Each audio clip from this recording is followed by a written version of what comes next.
मगर हजुर अब यसपालिको कामको वितरण भनेको यसपालि रिचार्ज पोखरी खनियो अग्निरेखा काटिरहेछन्।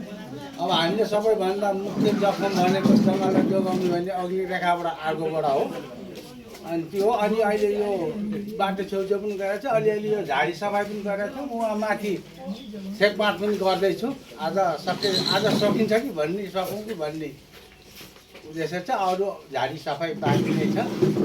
अरू त काम अहिले यही हो आएको, अरू छैन।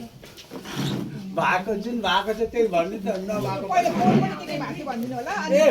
पोहोरको साल त त्यही झाडी सफाइ भयो, 55 हेक्टर झाडी सफाइ भयो। त्यही अनि 5000 हेक्टर ऊ हो के अरे त्यो अग्निरेखा भयो। अनि 5000 कि 5000 मिटर 5 मिटर 5000 मिटर 5000 मिटर अनि त्यही 60वटा पोखरी खनियो।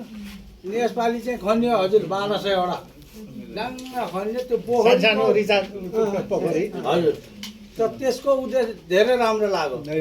बाढी आउनु नदिने, जति एकछिन एक झोक आएको पानी त्यो पोखरीमा भरिँदैखेरि यता आउनुलाई धेरै गाह्रो, उतै भरिँदै ठिक्क हुने।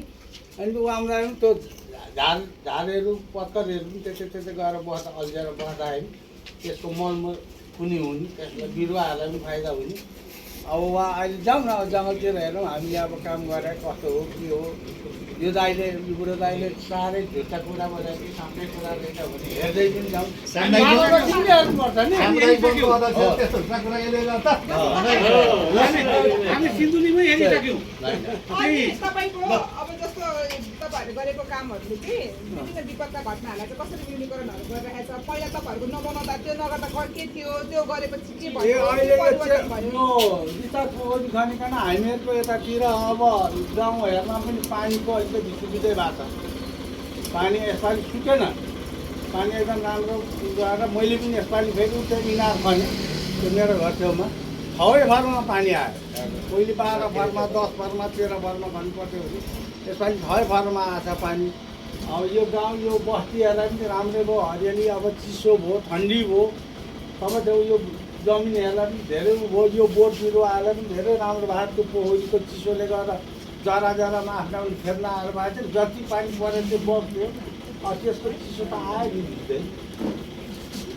त्यसले अहिले राम्रो देखाएको छु मैले। अब आफ्नो अनुभव राम्रो भएको लाग्छ। सबैभन्दा हाम्रो जङ्गल भनेको यो पहिले जङ्गल जोगाउनलाई आगोबाट यो रिचार्ज पोखरीले पनि अलिकति यो चिसान सबैतिर फैलिँदाखेरि अरू बिरुवाहरू पनि धेरै राम्रो गरिदिन्छ।